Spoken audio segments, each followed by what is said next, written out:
A obra Ensaios sobre os dados imediatos da consciência é a tese de doutorado de Bergson.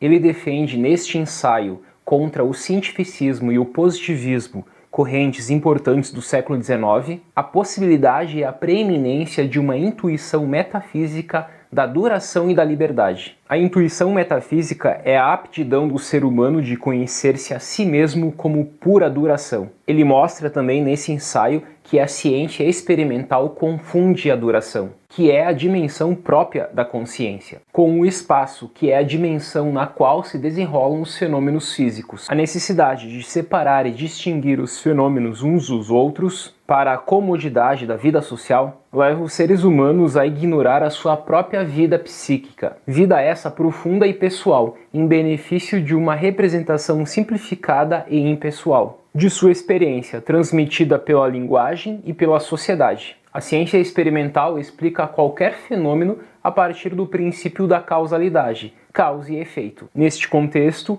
um estado psicológico deve ser explicado, isto é, redutível a um efeito que provém de uma causa. Ora, não se pode demonstrar que um fato psicológico é demonstrado necessariamente por um movimento molecular. Este se desenrola num espaço físico, onde os corpos são exteriores uns aos outros e contíguos. Os estados de consciência pertencem a uma duração vivida, que não é um meio homogêneo e neutro, mas sim a vida profunda do nosso eu. Podem os estados de consciência tornarem-se objetos de um estudo, de uma pesquisa experimental? Pode-se aplicar o número ou a quantidade àquilo que depende do espírito? Enfim, essas são algumas provocações de Bergson na sua obra Ensaios sobre os dados imediatos da consciência, de 1889. Falarei neste vídeo sobre 5 pontos deste ensaio. O primeiro ponto é sobre o espírito e a medida. A psicofísica tenta explicar a intensidade dos estados psicológicos a partir de uma graduação aritmética. Pode-se medir a intensidade de uma emoção?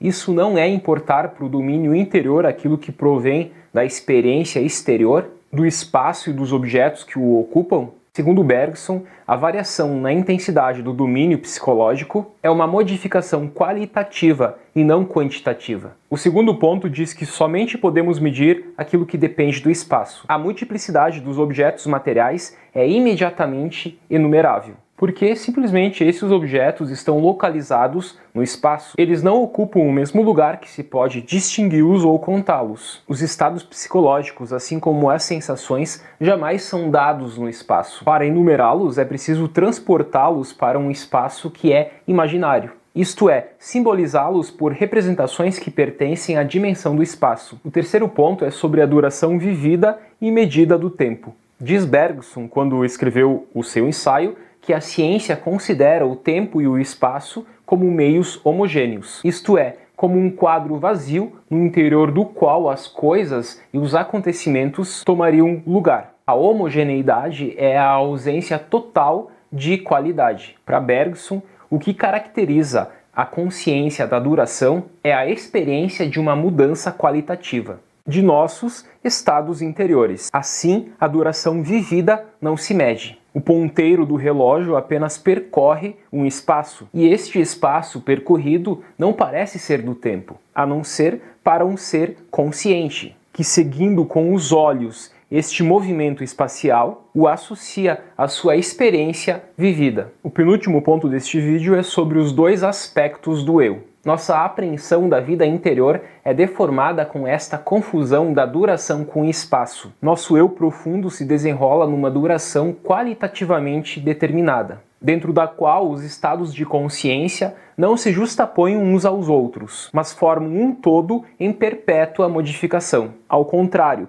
nós só retemos de nossa vida psíquica estados claramente distintos uns dos outros e designados de maneira convencional pela linguagem. A vida em sociedade e a linguagem nos levam a não reter da riqueza qualitativa da nossa vida interior, senão representações impessoais. O quinto e último ponto é sobre o ato livre que não se explica. A psicologia experimental se baseia no princípio do determinismo. Pretende-se explicar um estado de consciência, estabelecendo entre ele e um estado anterior um vínculo necessário entre causa e efeito. É de novo abordar a vida psíquica a partir de um modelo espacial, no qual os estados de consciência são distintos e exteriores uns dos outros. Ora, essa separação dos estados de consciência, segundo Bergson, é impossível. Um ato emana da personalidade inteira de um indivíduo, que é uma totalidade indivisível.